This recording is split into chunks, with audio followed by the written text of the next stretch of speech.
Hi, good evening. Welcome to Barmy Army Isolation Podcast number 23.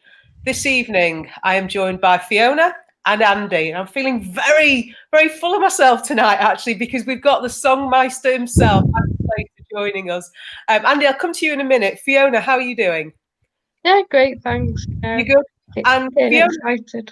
You get it? Okay. We gave you a couple of weeks off because obviously you've done a real stretch of these podcasts, but you were getting withdrawal symptoms, I think, last week, weren't you? You just had to find a way to get yourself into the conversation. We'll come on to that, though. Good evening, Mark. Andy, first time, I think, what's the line? First time caller, long time listener. First time on the podcast, but for anybody who doesn't know you, long time United fan, regular at Lee, and you are the man responsible for a lot of our chants, songs, some of the wording and some of the tunes. So really, you are one of the people that people might, that they'll know your work. They won't necessarily know you. So how are you doing at the moment? How's everything going for you? It's all fine. I'm getting used to sitting at this desk with this headset on with the last 5 months, is it now, that we've spent working from home. So this feels quite familiar, even though it's my first time on the podcast. Yep. Pleasure to have you with us. Good evening, Ian. And anybody who is out there this evening, drop us a message, just say hello.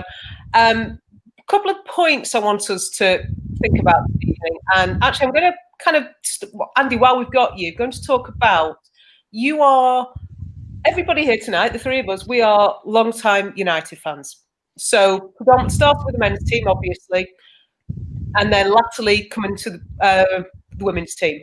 Andy, your history is more Old Trafford and more than 20 years as a season ticket holder. Yep. Home and away, if I'm not mistaken. I got to the away games that I could. I racked up quite a few away grounds. It was a couple of seasons, mostly just when I could afford to apply, and got lucky enough to get the tickets. So your experience of United is following them when you could. Obviously, finances come into play with some of that sometimes. When you can get the tickets, when we can. Euro aways? Never Euro away. Three finals, but not an actual away game. That's the one thing I regret missing out. When you don't realise how much money you've got when you're young, and I could have easily afforded it, but I always felt skint. So looking back, I could have done, but it never happened. And then obviously there is the cost of some of the trips, even just domestic aways. There's a guy who sits behind us at Old Trafford, or who will hopefully once again sit behind us at Old Trafford when that time comes. And he was saying that he worked out the cost for him and his son, because he's got 2 season tickets, him and his son, what they pay in a year. His wife always says the whole family could have a nice holiday abroad for. So they have this deal where 1 year he gets to do the away trips and 1 year the family have a holiday. So he kind of gets the best of both worlds in that way. So good evening, John. Evening, Tash. Andy, no longer a season ticket holder because of politics? Yeah. I heard a lot over the years, especially since 2005 when the Glazers came, that people got fed up of the corporate side of football. And I always thought, I understand it, but that'll never be me. And then a few seasons ago, they said they were expanding the disabled section across the whole of the East Stand. So East Stand Lower is where I was for 21 years in the cheap seats. And great that they want to get more access for disabled fans, but then we were told we had to move seats. We'd get the first season at the same price and free cup games, but after that, we'd have to pay whatever the seat cost. And the next one up was £6 a game, which it's a big jump. I could have afforded it, but it got to the point where I always knew I was a customer, but it pushed me over the edge of feeling like just a customer. So it was difficult, but I decided that it was time. Okay, Fiona, I'm not ignoring you. It's just that while we've got Andy here, Nat's so excited she can only manage your surname. Andy, Mark wants to say he's trying to find someone that the Yanazai tune could work for. So no pressure. We'll leave that one with you. So what was the gap, just out of interest, between you getting rid of your season ticket and the women's team starting up? I was 1 season without. Okay. And then the women started up. And if it had been in Manchester, which I fully think that the home ground should be within Manchester, but Lee is 2 miles away from where I live, so that played a part in me deciding to go. Okay. I went to that Liverpool away game, and after that I thought, I can get into this. I found myself, I cheered at the goal when it came, and then I looked at myself and thought, you're into this. Yeah, And I know that feeling. Yeah. so then I got the season ticket between then and the first home game. And you bring your daughter to some games as well, don't you? Yep. She's a bit young for sitting there for 2 hours and staying still, but it's some games. It's great for her to get involved in that. That it's much cheaper for her to say at half time, I want to go home. Which, when you've paid the men's price, that's a different story. There's enough space for her to run around. Yeah, I also have to say, it doesn't matter that she's of a young age where she can't sit down and stay still for 2 hours, because we all know plenty of people older than her that can't. Just going to jump at Nat. Oh, hello. And the message from Nat, she remembers one of her mates was told, if you don't renew, we'll find somebody else. So that, going back to what you're saying about Old Trafford, she also is quite hopeful that there will be a home ground for the women in Manchester. I know there's been talk of it. Mark just says, same here. I don't know what to, but Mark's clearly agreeing with me because he knows what's best for him. Tell me what it was you were agreeing with, Mark, and we'll come back to that one. But you talked about that Liverpool game. I'm guessing it's that moment of watching a game. I remember we were watching the game and having that moment of, oh, actually, that's really caught me out. I care. I really care about this team. Fiona, did you watch the Liverpool game?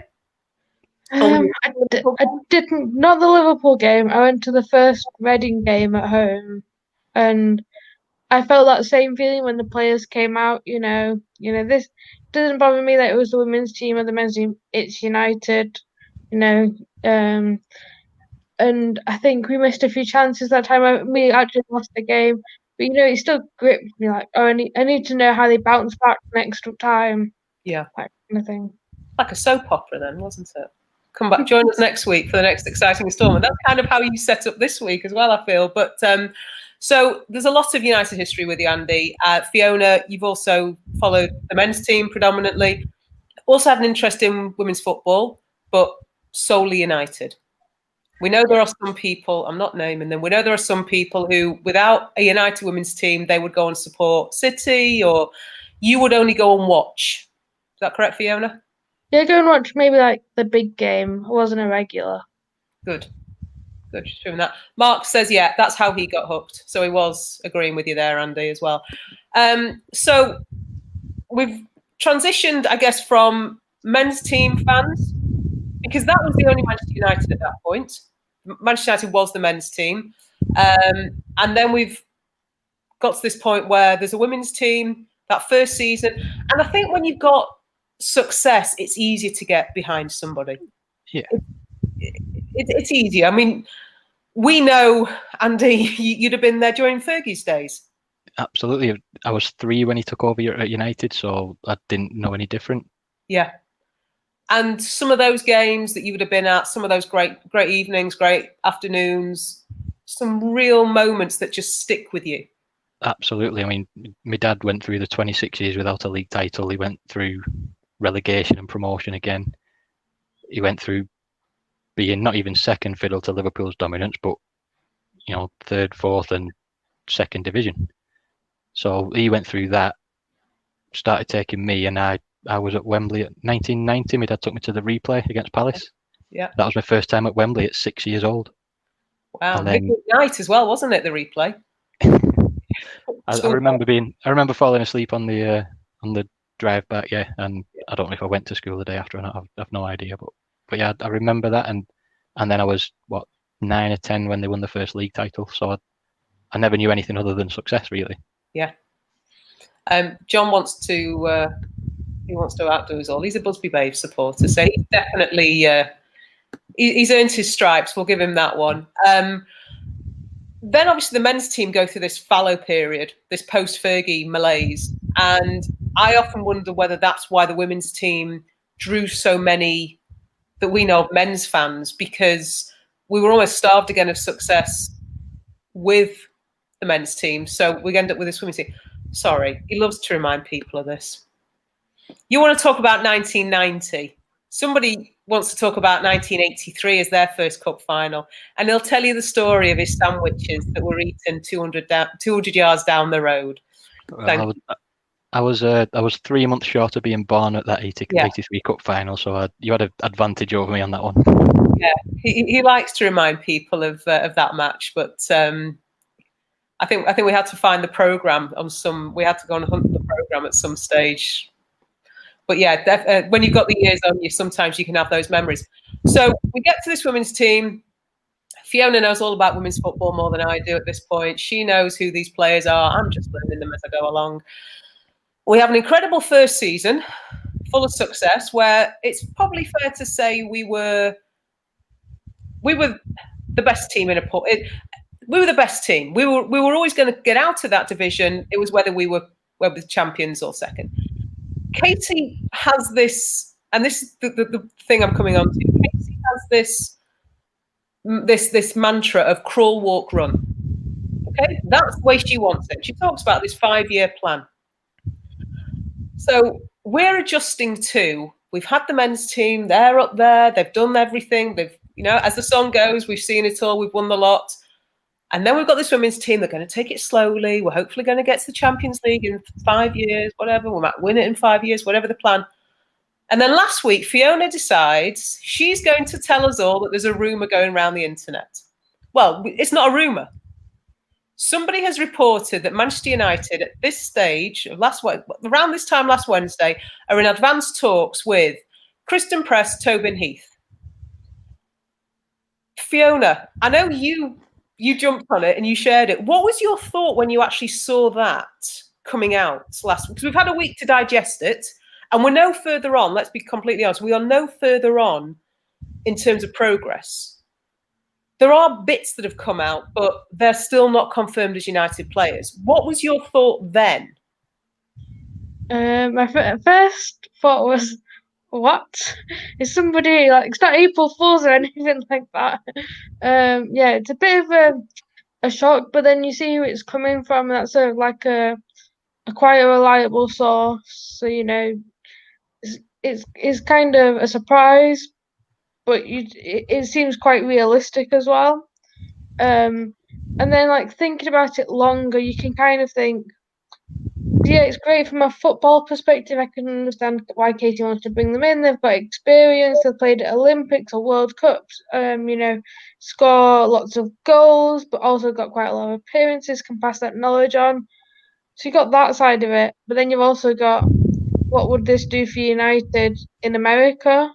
Think about the shirt sales or the fan base growth around not even just in the USA. It could potentially be around the world, where they've heard of the men's team, but the WSL might not be something they thought about following, that kind of thing. So I can see maybe Ed's eyes might have oh, I can make a bit of money out of this as well. So yeah, now that I've had a bit of time to think about it, you can kind of see it making sense. Andy, we talked just before we came on air about this one club idea, and actually how the delay in getting this over the line is symptomatic of the men's team, and sometimes some transfers taking the entire summer. The point Fiona makes about actually this is more than just a signing, this is a marketing ploy. Yeah. Do you think that comes into this? Absolutely. And for the women's game in general, I think, because there's a lot of the American players are looking towards Europe, aren't they, just to be able to play, if nothing else. So the league itself could benefit from it. There are World Cup winners that could be on the way to the Women's Super League in England. And obviously it gives you an opportunity for 2 new songs potentially, but Mark's offering a Go Team. I think it's safe to say he's on his own with that one. Yeah, I'm not going to endorse that one just yet. No. I just want to check, because I don't know much about these players, but I know the forwards. Are they wingers? Fiona, come on, because you genned up on this, Yeah. because Mark was sticking you on the spot with this last week. Tobin's So, yeah, Tobin Heath, she plays as a winger. But I think Kristen can also play. It's a bit like how Marcus Rashford is a striker, but he can also play. And the same for Mason. They're a bit like that. They could play across the front. So it's fair to say that it's fair to refer to them as wingers. I'm just checking because I've been thinking about a song for one of these two or both of these two, and then when Mark mentioned the Yanazai song, it might have just clicked. I would have loved to have set you the challenge, actually. I realised I should have set you, we're going to start tonight. Andy, go, pick a song, and at the end of the hour, go, right, now perform your song for us. But I won't do it. You kind of did give me a prompt of there you go, get something written, and it's on 15 minutes now, and I think I've got something. I'm not going to sing it. Okay, well, Ian comes back at Mark and says he's never going to chant "Go Team," but obviously Nat is giving orders to sing it now. I'll speak it. This is how it usually works. Okay. I speak a new song and then Nat shouts it. So that why not stick with the tried and tested method? So I hope I'm remembering the Yanazai chant correctly for the tune and everything, but I want to tell you, I might as well do, about a team that can do anything. We've got new wingers, the World Cup winners. Now we'll climb up the Super League. Now we're going to climb up the Super League. Okay. So Nat can record a version of that and we'll see how that goes. Anybody who is watching this, if you can actually sing the recording of it so we get the tune as well. It does, as you were saying it does fit. But I'm also doing this. That last line does have to be, now we're going to climb up the Super League, because syllables are important in this game. I mean, there's an endorsement if ever there was one, Andy. Don't hate it. Not saying anything more positive, just don't I'll take it. It was less than 15 minutes work, so I'll take that. And the thing is, I have to tell you, Nat comes out with these, make songs, write songs, do this. And I for the life of me, I can't. So the fact that you've done that in 15 minutes, I doff my cap to you, because yeah, absolutely. Works for me. But John Fry likes it. He says, well, that's a good one. So yeah, Mark, there you go. We've used the Yanazai chant. Oh, sorry, Nat's just got a challenge. You need to sing for me to get it. Right, Ian, Mark, you're in a WhatsApp group with Nat.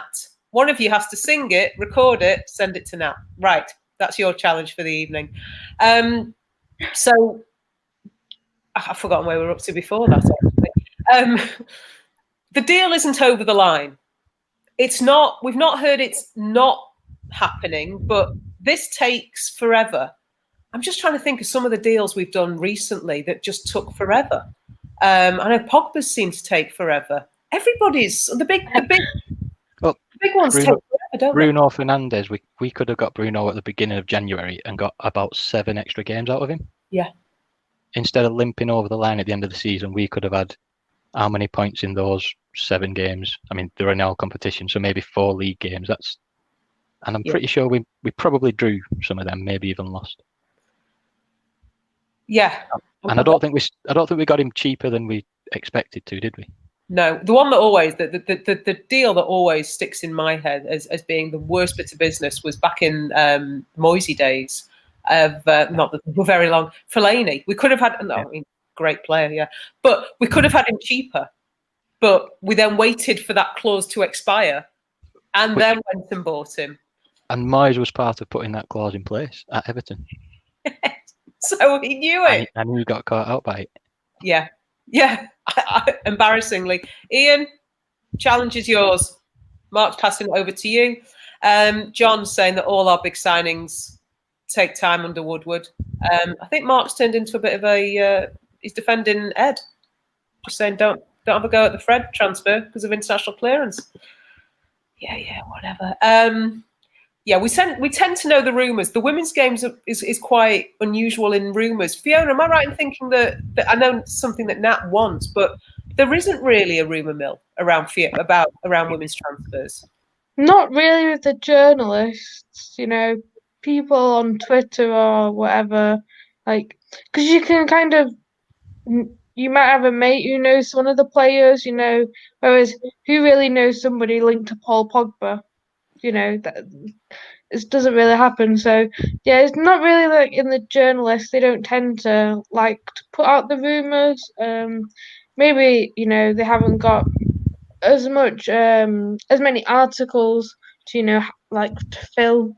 Whereas with the men, they need something every day, don't they? So yeah, good point. Actually, there's not that clamour maybe for it until obviously United come along and Nat wants a constant rumour mill. Ian, did you step out at the wrong time? No, we all just agreed that you're going to sing Andy's song. So going to record it and then send it on to Nat. Didn't step out at the wrong time. It was democratically agreed.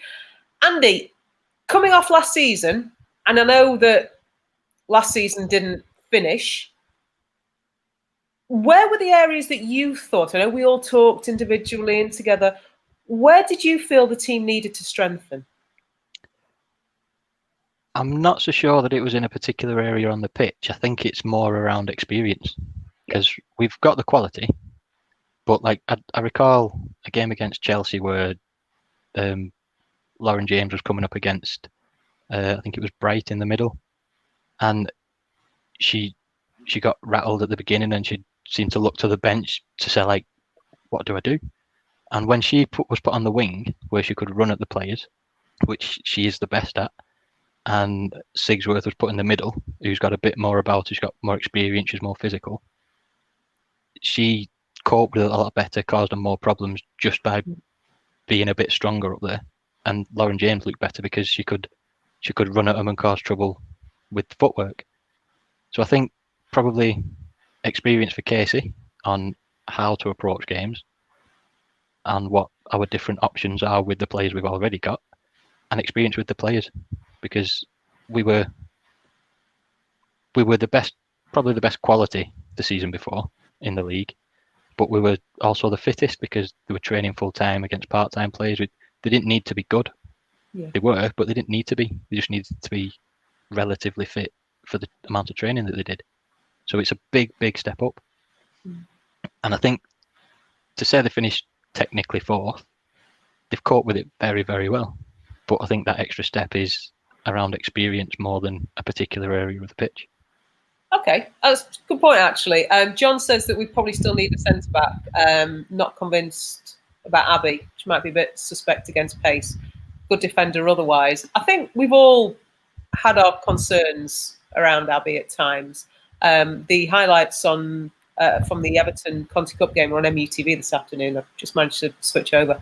And there's a point when she completely misjudges the bounce of the ball, and Cadman's in on Mary makes a save. But it's one of those where actually an Everton fan would expect them to score there. So, yeah, I think it's a relevant point you make about experience and obviously quality in that experience. And in terms of Jess, I don't think tell me if I'm wrong. I've not come across a United fan who prefers her on the wing to in the middle. Everybody seems to want her in the middle. And that's where we saw her in the first season, in the championship season. And that's where at times she's given us so much more in the Super League. So I think you're absolutely right. That's also tactics as well. And I think that's Casey learning that we've just got to give her that opportunity. Yeah, and that's an example of where she did make a change that made an impact. I think it was made too late in that game, because I mean, I don't spot a lot of things. I won't claim to be an expert analyst, but in that game, I was thinking Lauren looks lost. Yeah, she looks like she was probably 18 at that point, maybe still 17. She's bound to come up against players like that and have situations like that. And that's where, instead of looking to the bench and saying, what do I do? She won't need that next time. She'll know what's necessary. Yeah. She'll gain experience from it and get better from it. And I think it's completely understandable. And if we can finish fourth in our first season of Super League while gaining that experience, brilliant. Yeah. You're right. I often forget how young Lauren is. Yeah. I think because she's so good, we have this expectation that she's going to deliver every game. And if she doesn't, why doesn't she? Well, actually, she's still young. And I think she's talked herself about fitness is one of the things she's working on. So, Fiona, was there any, I know we've talked about it in the past, any one particular area that you really thought that's where we've got to strengthen? Or were you like Andy thinking, actually, this is something that might just run through the spine? No, I definitely agree with Andy on we need experienced players. Because if you look at some of our less experienced players and the experienced players in their position, they play in different styles. So you've got Jane Ross, who's very experienced, but she plays in a different way to Lauren. So she can tell her, oh, this is how I prepare for like a big match or a big cup game, but she can't necessarily tell her, oh, this is how I deal with this defender, because they play differently. But I think for me, it was we need more goals. That was we were one of the best like defensive records, but we needed more goals. Whether that be goals coming from our midfield, wings, whatever, striker. I think that's something that we're missing. Maybe it is having that personnel to change formation if we require, if something's not working, change it to something it is. So like maybe putting Jess on the up top and getting in a different winger, or maybe it's like completely changing the formation, you know, to get that win. But yeah, all the way through, I still think we needed that. A clinical striker, you'll get your 10 to 15 goals across the season. Doesn't mean we didn't need to get players in other positions, but I think that you need goals to win a game. And so that was kind of like, even if we'd had a poor defensive record, we still need to score more than the other team. Yeah. So yeah. Yeah, goals was definitely one of the areas. John makes a really good point, actually, and it's something that I know we've talked about, but actually away from the playing staff, we do have a new number 2. Glenn Harris has moved, he's retired, so we've got Martin Ho, who's joined us, and John makes the point that maybe he'll see different things from Casey and he'll be able to advise, we'll change it, because I think sometimes Casey's still learning. I know she has been player coach before, but this is a whole new world. So maybe having somebody else, just a different pair of eyes. And if she trusts him, then all the better. So that's coming up to this year. That's what we thought we might need to strengthen him. I'm going to come back to these 2 names. Okay, I'm going to talk a little bit about Kristen Press and Tobin Heath, and I want you to both absolutely dream, imagine. Let's say tomorrow morning they are announced as Manchester United players. Okay, where do you think, or what do you think is realistic for our achievements this next season? Fiona, I'll ask you first. I think top 3 is definitely more realistic. I think Arsenal, because I think Arsenal would be the lower of the current top 3, and I think we would have a better chance of getting above them. Okay. Bridging that gap a little bit more. But I also think a cup final, maybe more happening, maybe a win in the final. Because if you look at some of our games against like Chelsea and City, it was just like we just needed that one goal, to take some of our chances, and maybe they would help us get there. I'd like to think that they'd give us that belief, because one of the things that I think can often happen is, bear in mind what we did against Arsenal, City, Chelsea, in as much as I know we did beat City, but we only lost, when we lost those teams, we lost by a single goal. Okay. And I'd hate it to be a case of the belief isn't there. I think when you put 2 World Cup winners in that squad, suddenly I would think that should change things. John sticks by what he said last week, top 4 and Conti Cup winners. Okay, I think people might start looking up a little bit more.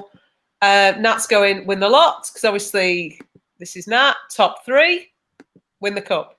Okay, Andy, where would you think is realistic?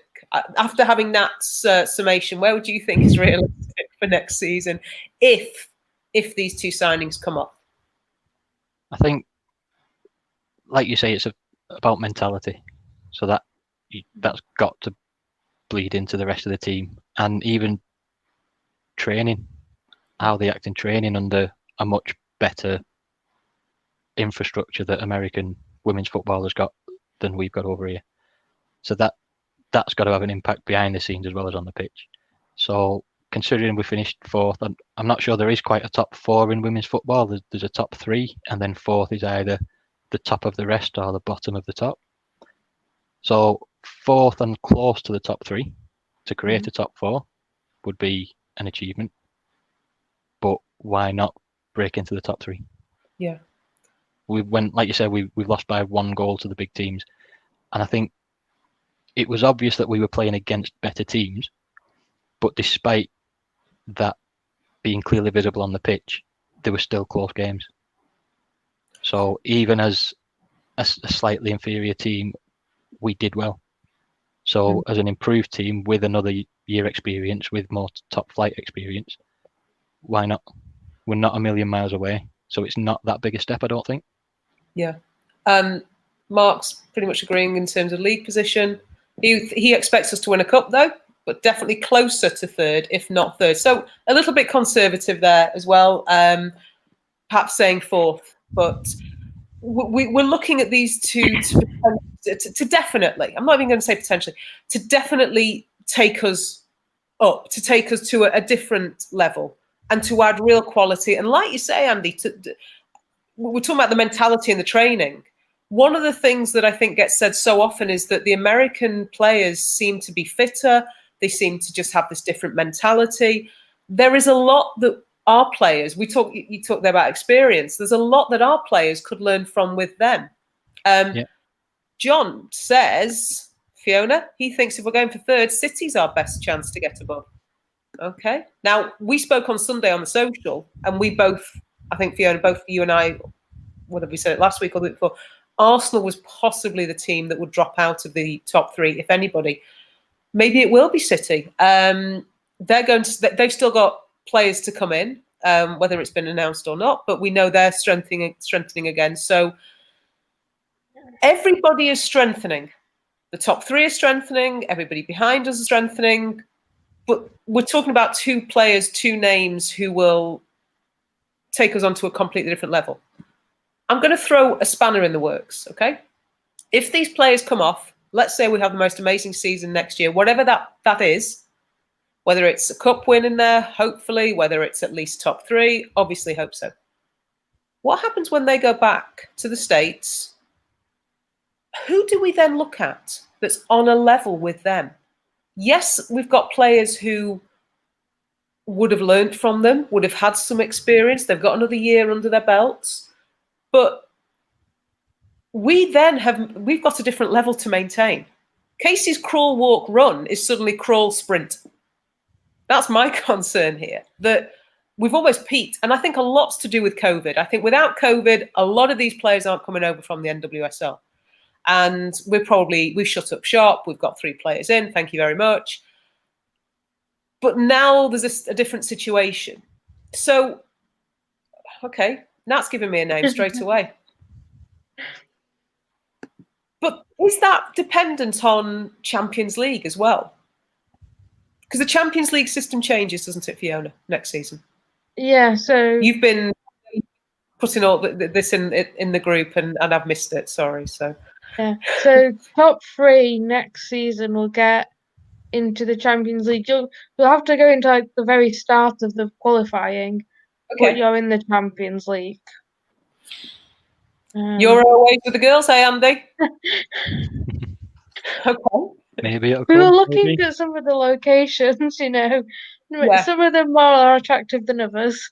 And Fiona's really excited, actually, Andy, because Fiona's never done a Euro away, but she's most excited about the thought of hosteling around some of the most bizarre places in Europe.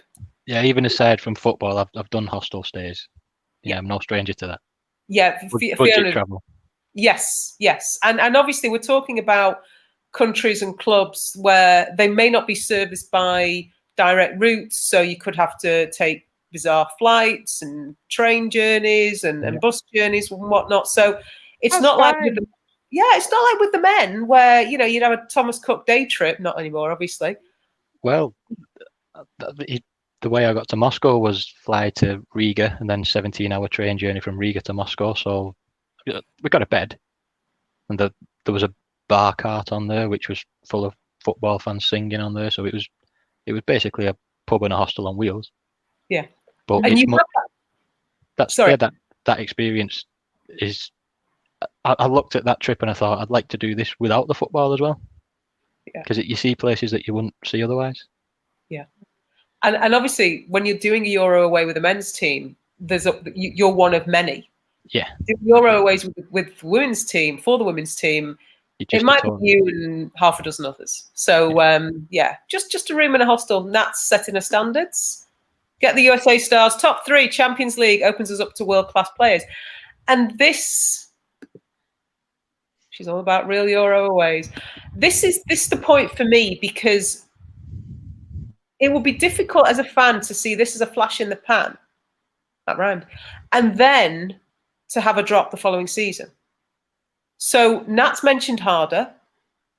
If we've got Champions League, it becomes easier to get harder, if that makes sense. So, yeah, I'm just thinking about Casey's mantra, because I'd hate her to go, right, we're just going to have a year off. We're just going to go and bring these 2 in because they've been offered or someone's told us it's possible or whatever.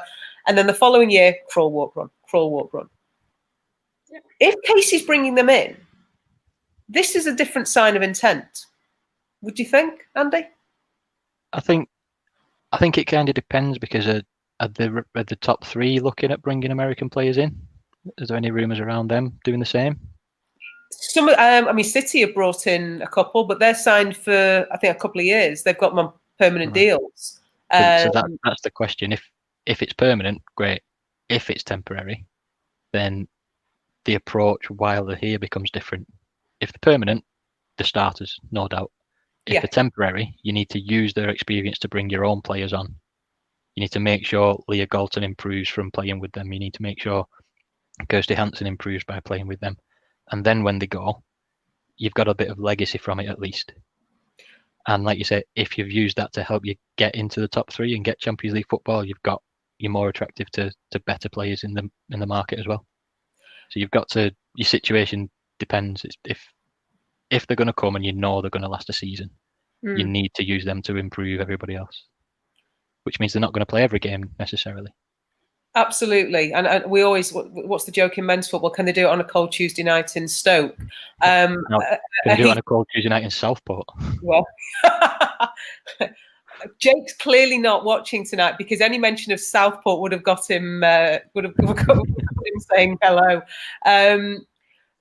So thinking about that, they're not going to play every game. Look, we've had Jackie didn't play every game. Certainly the Birmingham Cup game away midweek, she didn't play that game. Leicester in the Cup at home didn't play that game. They're not going to play every game. We're still going to have to use the squad. But is this smashing Casey's ceiling, Fiona? Potentially. I think it's kind of a hand's been forced a little bit with like the situation. You can't say, oh no, I won't take Toby nor Kristen because of my crawl, walk, run situation, I don't want to force it. But I also think if we've got them, we need to be aiming for 3rd, because that, as we've all said, it opens up Champions League and it opens up bringing in players of their quality to carry on progressing. Whereas if we finish 4th, we lose them at the end of the season. Who are we going to sign to replace them? You're not going to be able to sign your players who are demanding Champions League. For example, like if you look at like Lucy Bronze or Harder, or the Spanish players that are playing at Barca, for example, or the players that are not necessarily Spanish but playing for Barcelona, they're not going to want to come to us to say, oh, we're fighting for 4th, we're hoping to get Champions League. So I think, it's a bit of a hands been forced. This is why when we've been linked to other players this transfer window, I've been a bit more reluctant, because like if they're only coming for a season, or they're coming for half a season, or whatever, how does that bring us how does that develop the team? How does that bring us closer to our goals? And we talked about this at a previous podcast, and you and I were, I know I was a bit fence sitting, but very much of the mind that if we're only going to have players come in for 4 months, maybe, what happens when they then go back? What happens after that time? Does it disrupt the team more by having them for a short period of time as opposed to a full season? Because the joy here is if you do get players for a full season, let's say you end up with a really good cup run, they can go the whole way in that cup run.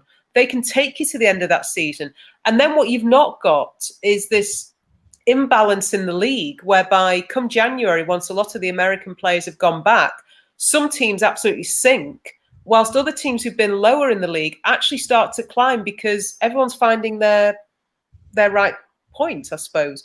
So Casey said, sorry, go on, Fiona. I think there's also a mentality thing because it's US players rather than a Lioness or a Dutch player or whatever. We know that the US mentality is very different. And like John says, maybe they will pass on some like tactical advice to Casey or the players or whatever. You say, "Oh, you're in this position. Have you thought about doing this rather than always, I don't know, taking it on your right foot? Why don't you think about cutting inside?" Those kind of things. There's that knowledge with these two players, which we might not necessarily have got for any of the other players that we've been linked to. And bringing 2 players in, for me, feels more of an attractive option. If you bring 1 in, you've got to think about them settling in. I know there's no language barrier, thankfully, but think about them settling in. What if they're not getting on with anybody in the team? Some things that can just happen when one person feels left out.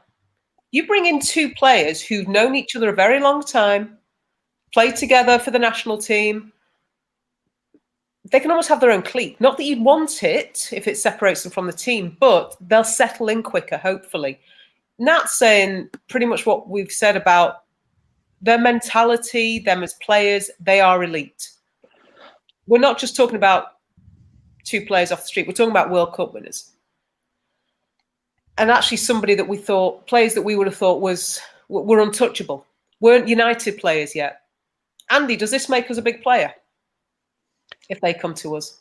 And I know as a United fan, you'll say we've always been a big player. In the women's game, does this make us a big player? I think part of it depends on how you manage it, but ultimately, how can it not? Who have we got that's close to that level? Anybody? Our internationals are sparse, and in terms of game changers, perhaps not our internationals. And I'm looking at people like LJ, Leah Galton, not full internationals. Yes, we've got Jackie. Yes, we've got Hayley Ladd. Yes, we've got Abby Mack, Mary. They're not our game changers. I know it's always difficult the further back you go in a pitch to be a game changer, but these 2 are.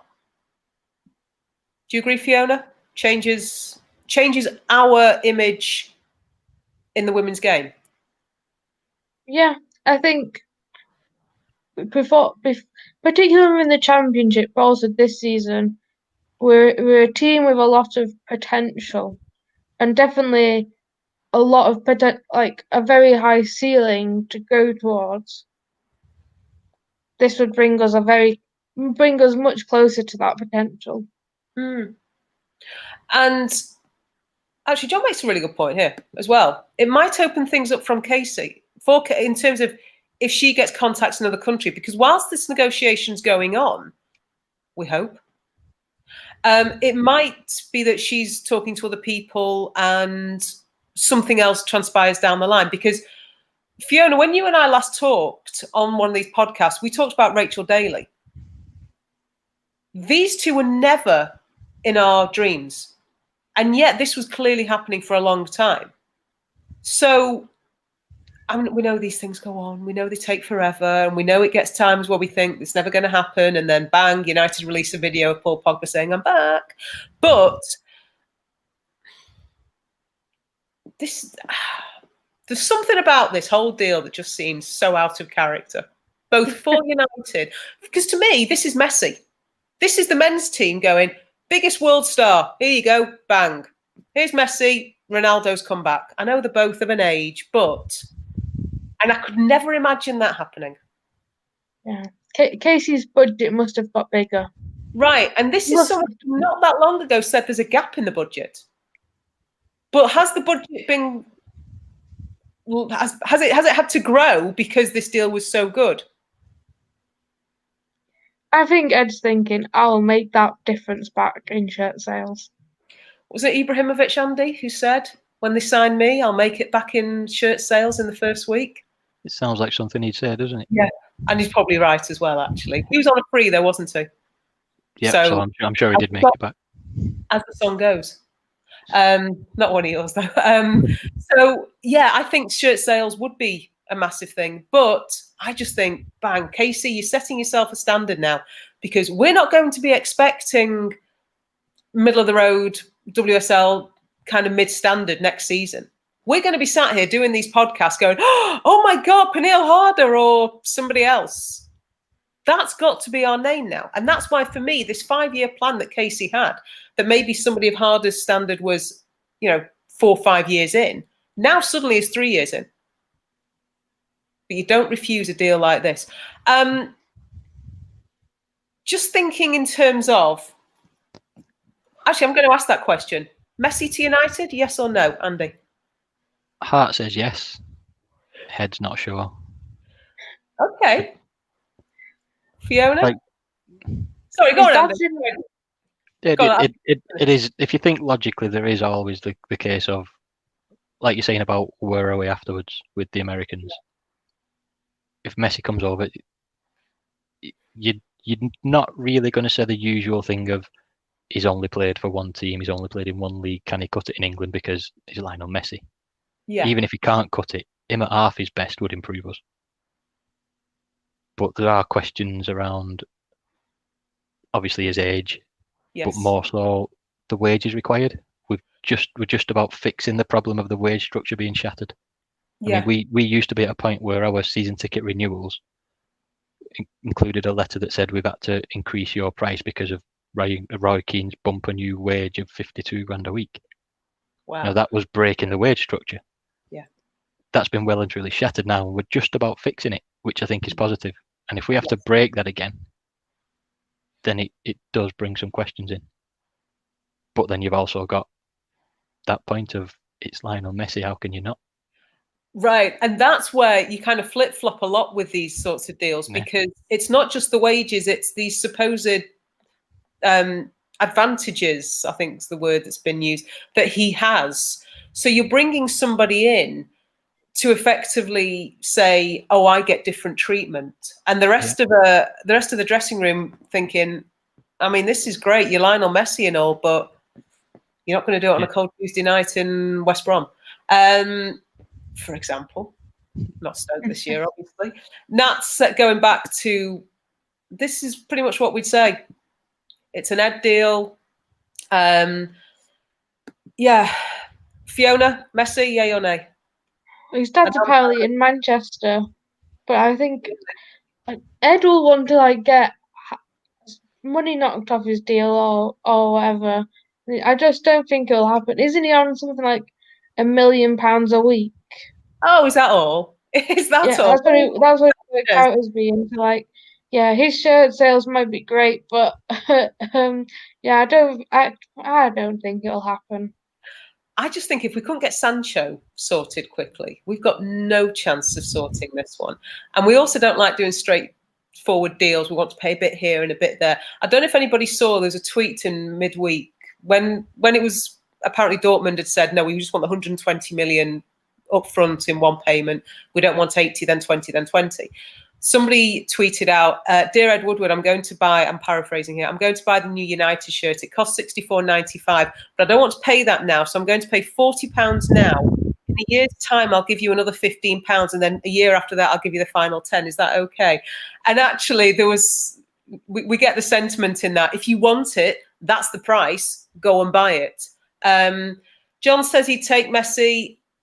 I'm going to be a bit of a naysayer and say I wouldn't touch him because I think he brings too much disruption. Yes, he's a great player, but Andy, you're right. This wage structure that we've had, I've never understood how teams that are above us in the league, I won't say better teams, certainly not better clubs, how they manage to keep their players with a lot lower salary. When you hear about what Aguero's been on, De Bruyne's been on, and yet we've got, I mean, the Sanchez deal was ridiculous. And I think we all know that was a mistake.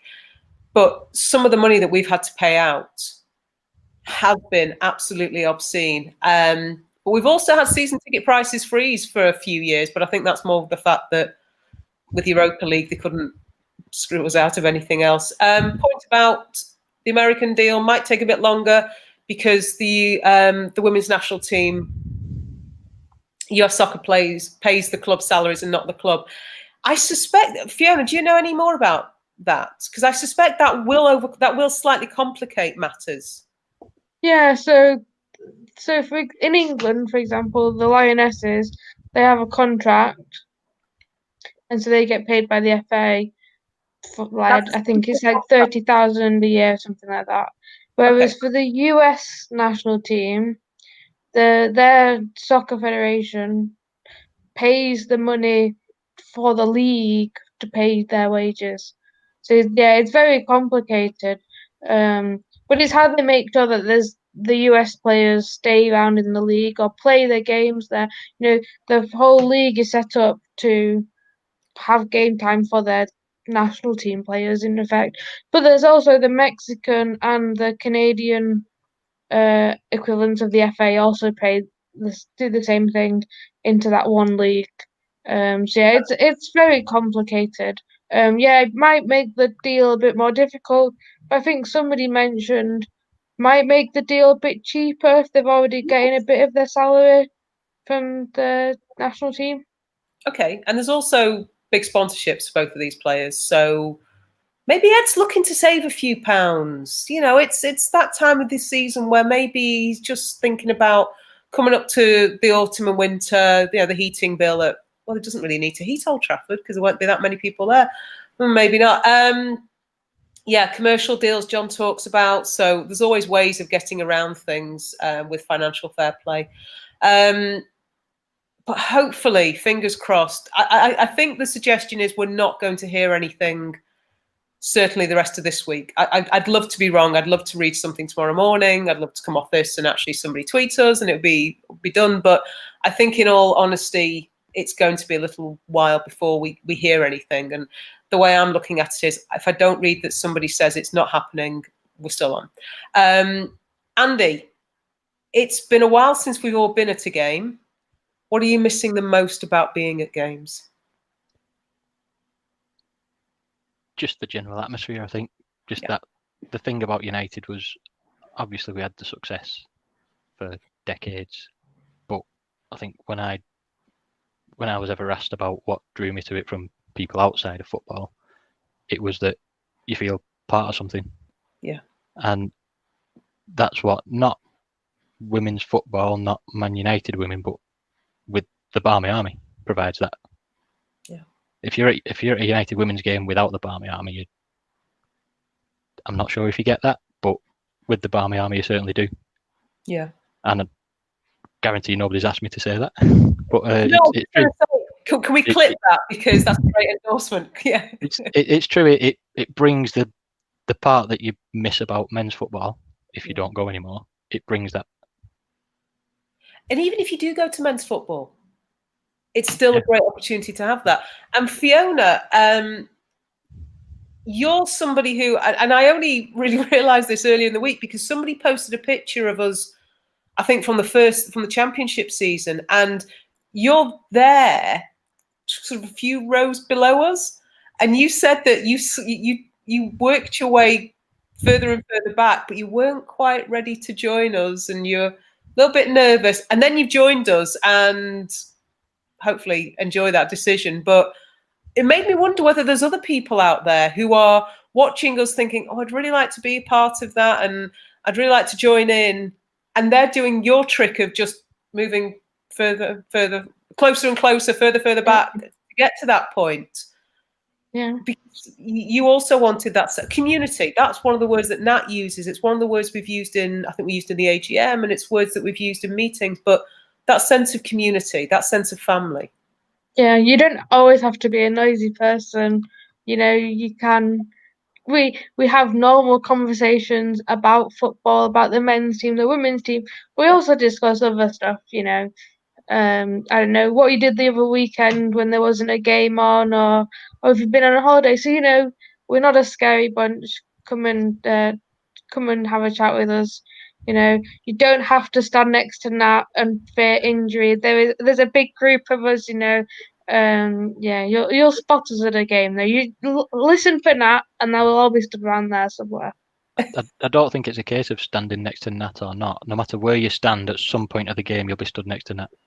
I think the idea of social distancing with Nat is going to be a really interesting one, because the idea of having to stay away from people, I'm really intrigued to see how that one works with her, because I have my doubts. Prove me wrong, then.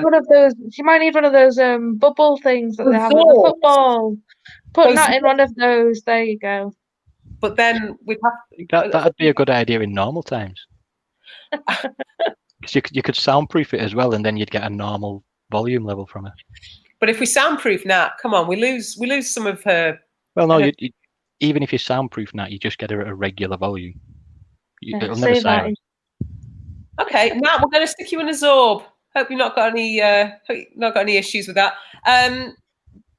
Just a quick comment there. Rumor that the American deal, we've heard this, it's for the whole season, so that may be why it's taking a little bit longer as well.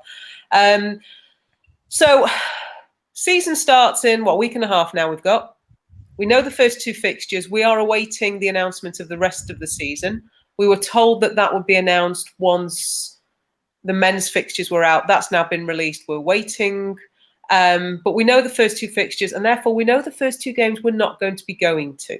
Okay. There was earlier in the week, there was a rumour, or somebody reported that the United-Chelsea game was on the list for limited number of fans. And then they withdrew that because Manchester's in lockdown. However, Andy, where does Leith fall?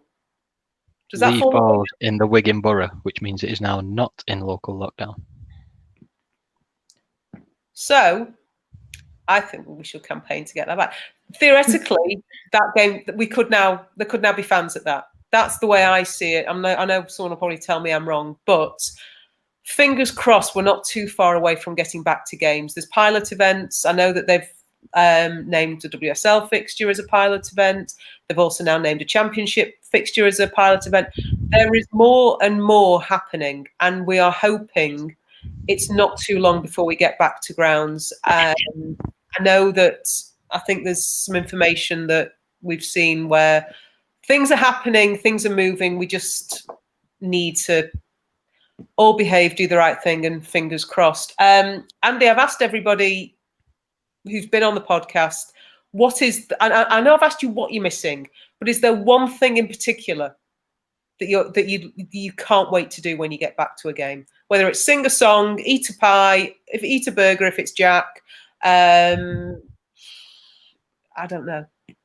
Grab a program. That's somebody's. One thing that you desperately do. Do you know? I genuinely can't think of one thing that stands out. It's just football again. That's all it is. Because I could never explain. Couldn't pick one thing at United, at the men's. It's just having that presence in your life again. And I think for me, I've really realised how much I love it and how much I've missed it. And it is just sometimes a feeling. And you're right, you can't describe it to people. People either get it or they don't. And I think one thing that's come out of this whole lockdown period, isolation, whatever we call it, is that football people get it, get what we're all missing. Non-football people don't get it. And we can't explain it to them that there's more than just the game. We love the game, we'll cheer the team on, but it's the bits around that. It's the conversations, it's the travelling sometimes, it's the atmosphere. It's all of it that we've been missing. And fingers crossed we get to a point where we can start to think about that, probably into October, I think. I know that's when they're looking at elite events, which brings the Premiership into play. But probably with the way the women's season is scheduled, with an international break and then the FA Cup, because obviously you play last year's FA Cup this season as well as this season's. So it will be October probably before our next fixture, once we've got Chelsea and Birmingham out of the way, and then hopefully we can look forward to that. I'm hoping that the nearest home game to that, we can be singing Andy's Januzaj song to the Americans, because I'm hoping by then it will be done.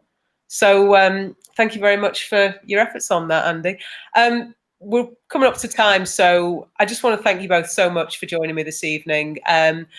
Nobody's let me know if there's been any rumours, so we've been slightly more planned than certainly last week, but I know I've really enjoyed it. I'd love to have you both on again sometime, but the great advantage we've got is this may well be the last Isolation podcast, because by next week we're doing season preview. We got through, Fiona. So yeah, it feels like a treat for us. We've actually got something happening, something we can really talk about. And then I'm sure we'll catch up with you during the season. Once we've had games, we've got an international break and then an FA Cup weekend. There's 3 weeks of no action. There you go. That's when we can catch up again. But yeah, hopefully we all get to see each other at a game from a distance, probably, but get to see each other again soon. Thanks to everybody who's been watching and has left us a message. I have no idea, again, what next week's plan is. I don't know who's going to be sat here. I don't know if we're going to talk about the Chelsea game. It might be something else. We might shift around the day of the podcast. But I just want to thank everybody for being a part of tonight, especially Andy and Fiona. Much appreciated. And see you again soon. Thanks very much, guys. Bye-bye. Cheers.